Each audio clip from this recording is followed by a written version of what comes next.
Welcome back to today's episode of Dementia Caregiving for Families.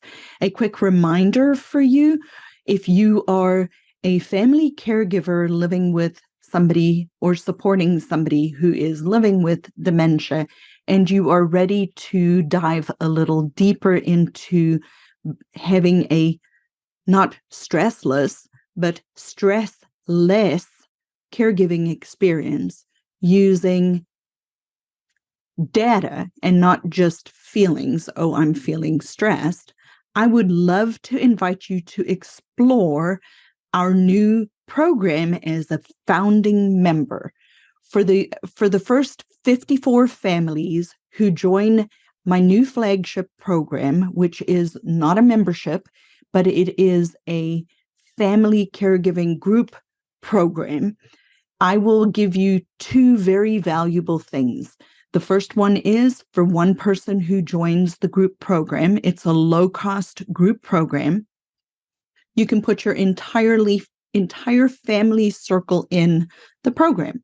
The second big benefit that I am going to do for the first 54 founding members of this community is to offer them the ability to remain in the community and receive the group coaching all through the journey that their loved one is on related to dementia and dementia caregiving.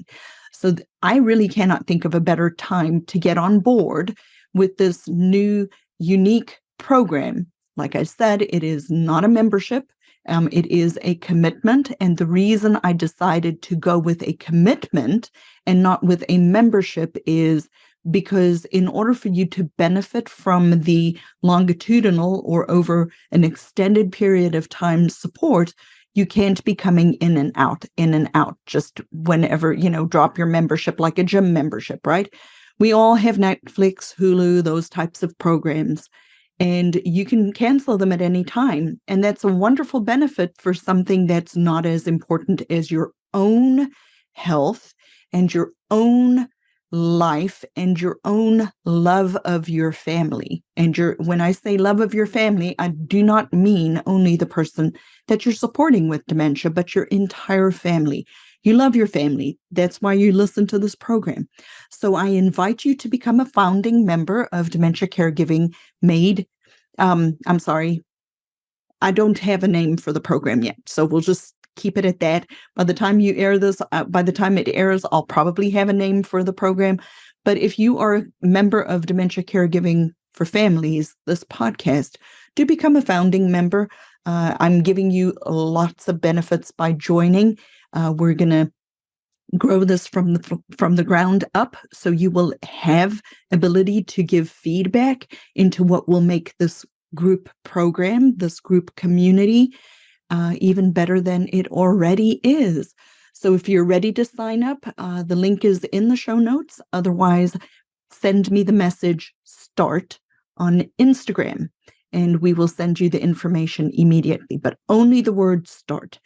Now, welcome to my guest today, and it is very seldom that you meet such a wonderful young person who is beautiful on the inside, but also beautiful on the outside. And Alexis has been extremely gracious to me because we are actually re-recording this podcast episode because I had some technical issues and who knows where the recording went.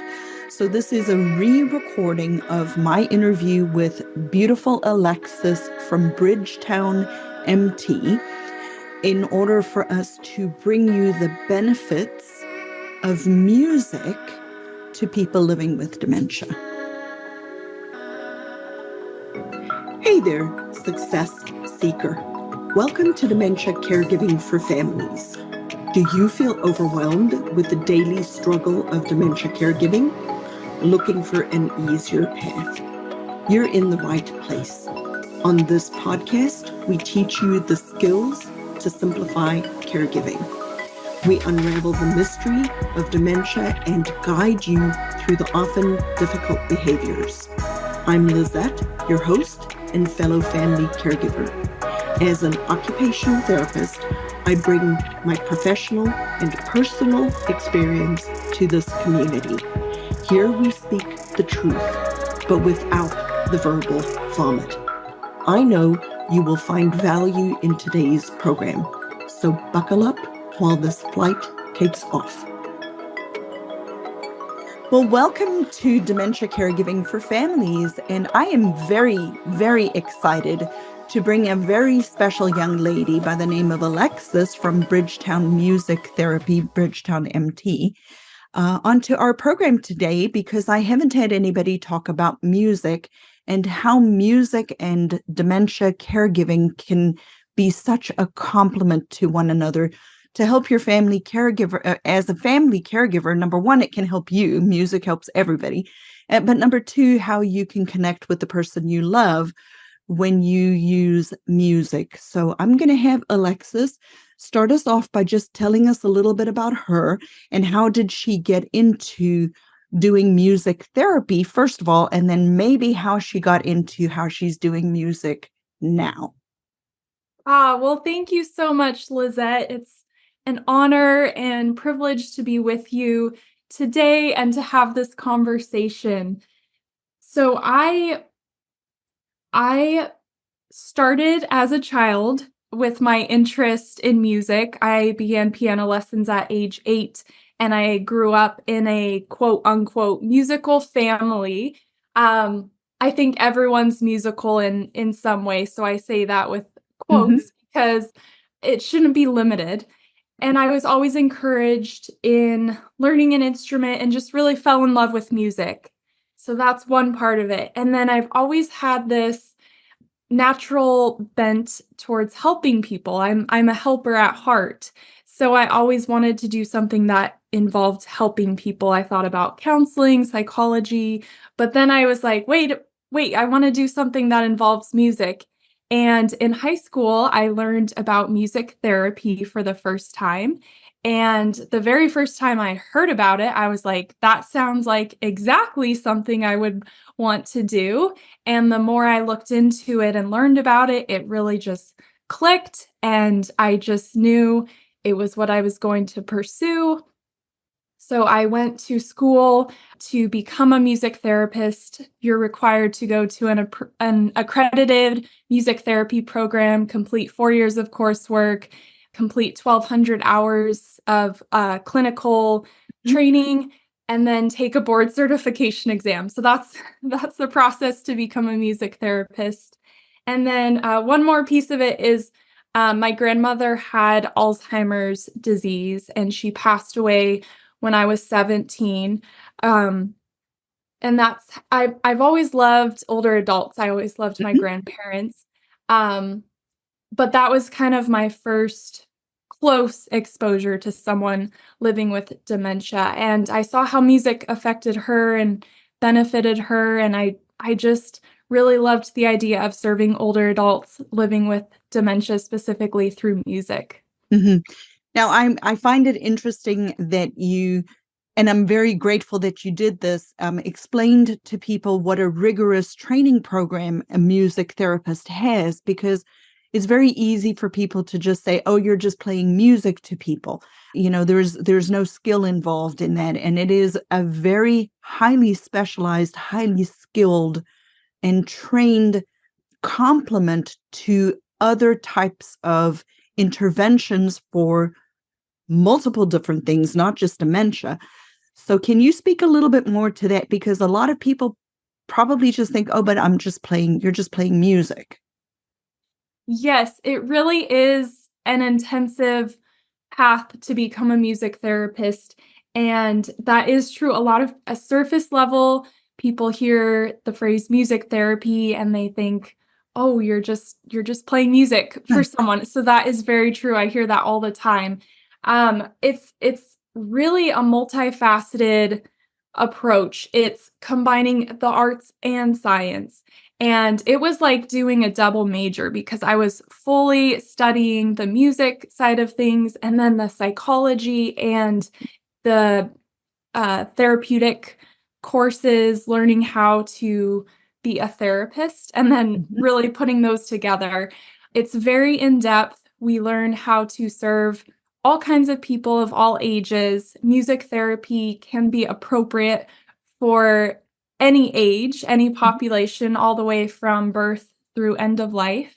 So yeah, it's true. It's a lot of work. It was very intense, but I think when you're passionate about something, when you feel so strongly called to it, it's easy, a little easier to get through it, and it's so rewarding. Wonderful. So I'm going to throw you under the bus a little bit because I didn't ask you this before, but I'm pretty sure that you have, based on your training, at least an idea.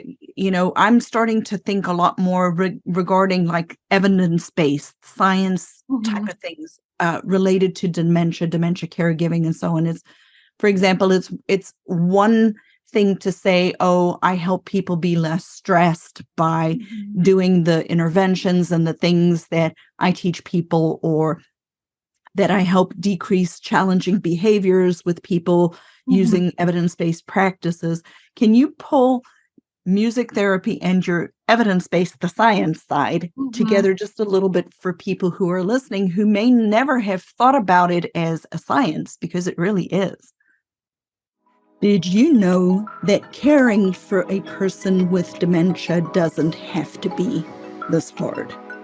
If you are struggling and you would like to join our next free workshop, the topic of the workshop is 3 tips how to avoid challenging dementia behaviors without stress, anxiety, or burnout. I invite you to walk away with science-backed dementia caregiving skills that many professionals don't even know after attending this free workshop.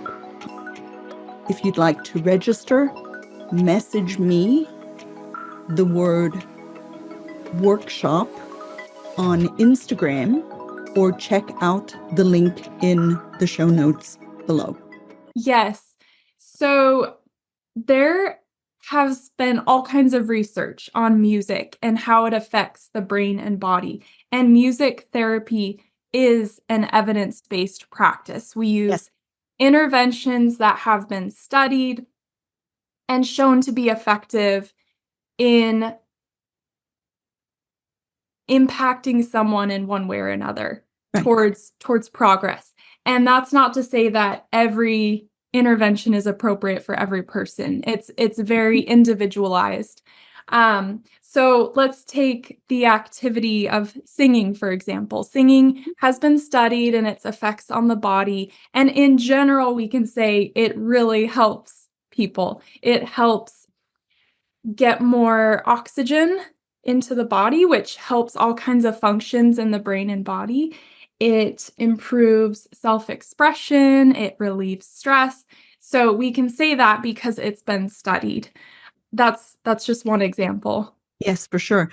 And as an occupational therapist, we encourage, like when I work with family members and people living with dementia, not so much their family, although I was the one who would always walk down the hall singing with my patients. But Love it. when I know it's like rhythmic auditory stimulation and all Yes. sorts of stuff. I just love, I don't have a great singing voice, but I don't care. So I just walk down the hall singing "Row, And row, row your boat" because everybody typically knows that one. yes. But related to dementia and dementia caregiving, I know a lot of people, especially earlier on, could probably understand and see the value of music with somebody who is in the beginning stages of dementia and so on. But I really want to talk about people in the later stages of dementia, because singing and vocalization, any kind of singing and vocalization at the later stages of dementia, has actually been shown to be a very positive way of Mhm. helping somebody with their, like you said, their breathing and their even swallow. And we don't think about that. So you want to talk about that a little bit? Yes, I love that you brought that up. Singing can be effective at any level of dementia, but especially in the later stages, because a lot of times a person has lost so many abilities and functions, and one of those might be the ability to speak in, to form clear, organized sentences, but sometimes people can still sing, and that's a form of self-expression. And sometimes it's just a moan or a hum Yes. but it's still something auditory. And I've even had clients that are not creating auditory sounds, but they're mouthing the words, and they're Yes. still benefiting from mouthing the words of the song. One of my favorite experiences as a music therapist is helping people find their voice again, whether it's due to a stroke, due to dementia, whatever the reason. A lot of times people lose the ability to speak, but they can still be expressive in many other ways through music. For sure. Yeah, it's been one of my experiences that when my children were little, I would make up random songs. They made no sense, right? But Yeah, I just made up a song and I would sing that song to them over and over when they were going to sleep, and that was their lullaby, but it yeah. didn't really make sense to anybody, including me. But I bet you if I were to sing it to them again, somewhere along the lines, they would remember something about the rhythm or the feeling or something Mhm. related to music. So That's tell per us, go Yeah, ahead. that's lovely. I just wanna comment really quickly on how music can be used in the smallest ways, such as making up little songs in the moment to help with transitions throughout the day, going from one activity to the next, or even just kind of narrating what's going on to help someone understand better. And it's true, music memories get linked to music, and then that they get stored in our brain, in our body, and in all kinds of ways. And you never know when that will come up again and just be a positive impact for someone. Related to music and people who are living with dementia, one of my experiences, and you can speak a little bit more to this, I think, is that the further along in their journey they are, they may not be necessarily singing the songs that they would have. We somebody who is like my parents, they're in their 70s, mid to late 70s. They may not be singing the music from the 60s that they would have anymore, but they might have gone back to even more music from earlier on. Have you had that same experience? Yes, and that's true. So there's kind of a general rule of thumb with music therapy and music in general, that people resonate most with the music from their teens, 20s, and 30s, because those are the really formative years in a person's life. But with dementia, sometimes they do, as they lose memories earlier on, and, like, as those memories start to fade, they will go back to more in their childhood and might resonate most with songs from their childhood. So, it's important not to rule out any, like, Any never music, wanna. Yeah, yeah, you always wanna consider music from any stage of their life. for sure. So tell me, I know that you started working, I forgot, was it like a hospital or an kind of setting, but then you started your own business. Tell us about your business. What do Yes, so you do? How do you help people? How can people connect with music for somebody that they love, that they want to introduce this as a way to actually connect with their loved one? Yes, so just a quick timeline of how I got started, and then I'll share more about what I'm currently doing. I've been a music therapist 10 years.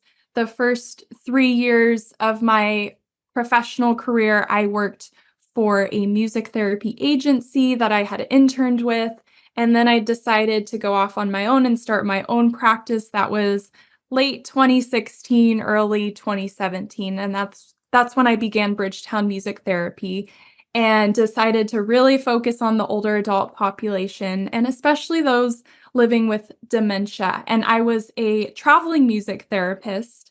So I would drive around to all my clients and I had contracts with various care communities, senior living, older adult care homes in the Portland, Oregon area. And I would just be driving around to all these communities providing music therapy services to the residents. And that would be considered traditional formal music therapy where it's live in the moment and it's a consistent music therapist working with the clients. And then COVID hit. um, and all of my clients canceled in the span of a week because they didn't want an outside vendor going facility to facility, possibly spreading COVID, understandably, with the Right. older adult population most at risk. So then I kind of tried some alternatives to providing service, but ultimately ended up combining talking with my husband, who is a professional videographer, and we decided to try to put our skills together. And he began filming me with creating these pre-recorded sessions. So essentially taking my experience working in person with clients and putting it in video format. So all the way down to how I interact with the camera, like the participants are right there with me, I'm right there with them, and just like taking a really simple approach, slow paced, so they're not getting lost along the way.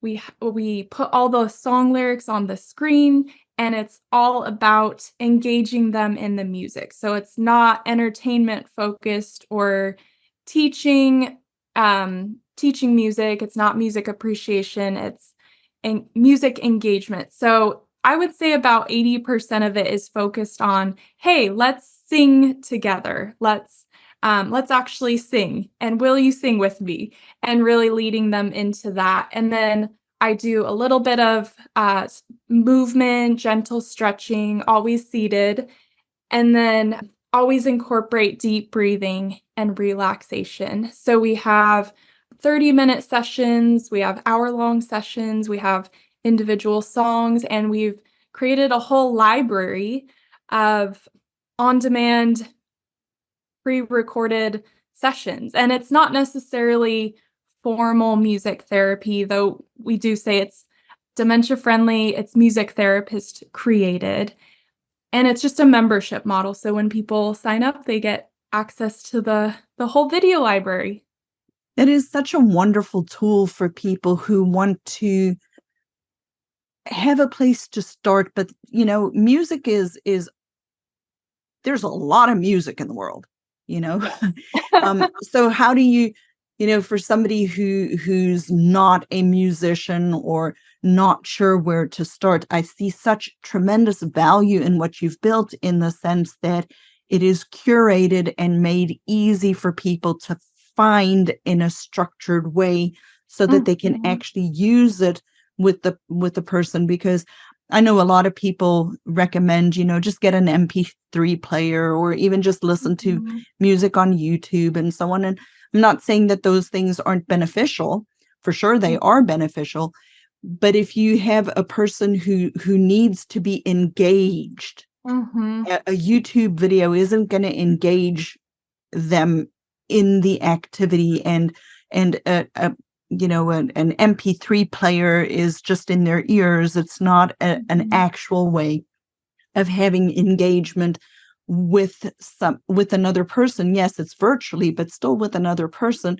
But then also families can do this together with Mhm. their loved one. They don't have to just say, "Hey, mom, just go sit and listen to your music over there."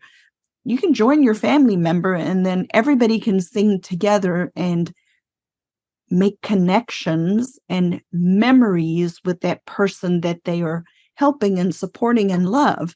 So what a wonderful gift that is to families. Did you know that caring for a person with dementia doesn't have to be this hard? If you are struggling and you would like to join our next free workshop, the topic of the workshop is 3 tips how to avoid challenging dementia behaviors without stress, anxiety, or burnout. I invite you to walk away with science-backed dementia caregiving skills that many professionals don't even know after attending this free workshop. If you'd like to register, message me the word workshop on Instagram or check out the link in the show notes below. Oh, thank you so much. And yeah, that's exactly the idea, that it cuts out the scheduling. So it's just an activity you can pull up anytime. It's a turnkey activity that's ready to go. And it does differ from other music listening is great, and there's specific situations where that's a perfect fit. But our program really brings in the human aspect, that it's me on screen and Hi. I'm there for them, working with them, consistently showing up with them, even though it's a recorded video, it's me on screen. And I use my therapeutic training and background to really Mhm. engage them. And I'm a huge advocate of music therapy services. I Sure. I've I'm seen such a always benefit. yes, if an individual or community is able to access a music therapist and hire them on regularly, that's fantastic, and I'm always for that. But there's only 10,000 music therapists in the US, so there's not many of us to go around, especially to serve all of the older adults. Mhm. So I saw a need for kind of a fill-in service until there are more therapists. And also music therapy can be cost prohibitive for a lot of people. So our service is very easily accessible online anytime, and it's very low cost. Now this is maybe an ignorant question. Do you do some live groups with people? We do. We actually have a free resource. We do a monthly live session over Zoom, and it's available to anyone. We have 2 time options, and it's it's a great way it's a great introduction to Bridgetown Music Therapy, who we are and what we're like, and we do a different theme every month. We consistently get over 100 registrations. It's becoming very popular, and we get people joining from all over the country, groups, communities, and individuals living at home. And we just encourage anyone to join it because we always have a blast singing together, and we do some movement, and it incorporates elements of lifelong learning as well, with each theme we explore. How do people access that? How, if they wanted to just get a little taste of you and the services that you provide, that seems to me to be a great way to get to know you a little Yes. bit better. Yep, good question. Our main hub is Bridgetown Music Therapy. The website is bridgetownmt.com. There's a bar at the top that says register for our live session. There's a whole bunch of other info. There's info about our 2 programs. So I'll just quickly mention Mhm. Music with Alexis is our program name for groups and communities. Singing at Home is for individual use, those living at home. And they're essentially the same program. They get access to the same library of content.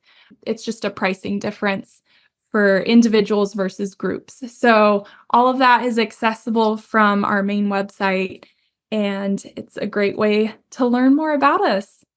For sure. What a wonderful story. And I don't I don't actually remember that I knew that your grandmother had dementia, and that was one of the reasons why you went into the whole the older adults with cognitive impairment and dementia. That's a very sweet story. Thank you for sharing that. Yeah, she really is my inspiration in many ways. I remember she lived across the country, so we didn't get to see her all the time, but I remember several times of going to visit her in the community where she lived and just being at the age I was a little shocked at her decline and like, "Oh, wow, she doesn't remember my name or that I'm her granddaughter." But yeah, that was a really my first exposure to Alzheimer's. So, it's my inspiration in many ways. Yeah, isn't it wonderful that family can be so inspiring to us? Indeed.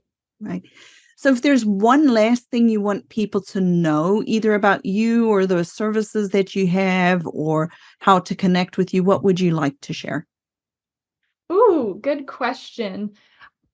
Well, I always like to say music is like a vitamin, and a little bit each day does wonders for the body, mind, and soul. So remember to take your musical vitamin, and we are here for you. We're super passionate about what we do, using music to make a difference in people's lives, and we'd be honored to support you. Wonderful. Thank you for being here, Alexis, today. I am going to make sure that we have all of her information in the show notes and the description so you guys can connect with her there.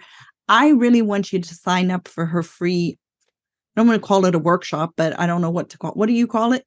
Our free live music session. The free live music session. I think that would be a wonderful way.